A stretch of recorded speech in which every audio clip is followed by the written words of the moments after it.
So dito nga po mga kalingap, napuna nga po yung nakasampay dito nga po sa terrace po ni Laviancy.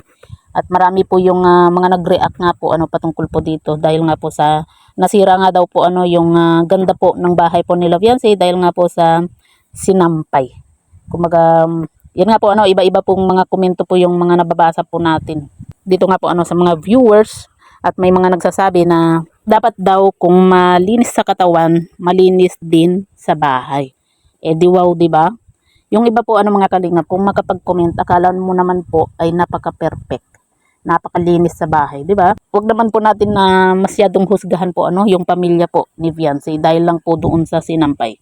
At alam naman po natin na nag-a-adjust pa po yung pamilya po ni Viancy. Pwede naman po magsampay po diyan sa terrace, pero na lang po dapat yung may nabibili po kung yung tubo or tawag dito, yung sampayan na digulong, meron pong mga ganun na nabibili po mga kalinga para maganda lang po siyang tingnan kasi syempre mga nakahangir po, di ba? Yung pwede mo siyang ilipat-lipat kung saan pwedeng magsampay nga po mga kalingap.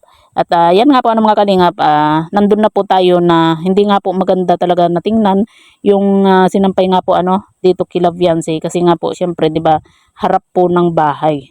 Pero wag naman po tayong magsabi ng mga cleanliness na kung ano-ano po dito nga po sa pamilya po ni Viancy. Kasi nag-a-adjust din pa po sila. At yan nga po mga kalingap, may mga nagsasabi din po na dapat gumawa rin po ng paraan po itong tatay nga po ni Viancy. Siguro para sa atin po mga kalingap, nandun na po na turnover na po yung bahay po ni Viancy. Siguro nag-aalangan din po sila or nag-aalangan yung tatay ni Viancy na yung tawag dito, yung may mga gagawin siya na mga gusto nilang gawin dito nga po sa loob po ng bahay po ni Viancy. Pero kasi kagaya po niyan, 'di ba? Kahit na turnover na po yung bahay, marami po yung nakakapuna kasi siyempre alam naman po natin na sikat po itong si Viancy. Siyempre matunog yung pangalan, tapos sasabihin po ng iba napakagandang bahay pero napakapangit po yung view dahil nga po sa sinampay nga po mga kalingap. Pero alam naman po natin na hindi naman po masama yung mag-suggest, pero wag naman po yung masyado na sasabihan natin na dapat kung malinis sa katawan, malinis ka din sa bahay. Kasi maging si Kalinga Prab, di ba? Napuna rin po niya na napakalinis po ng bahay po ni Viancy.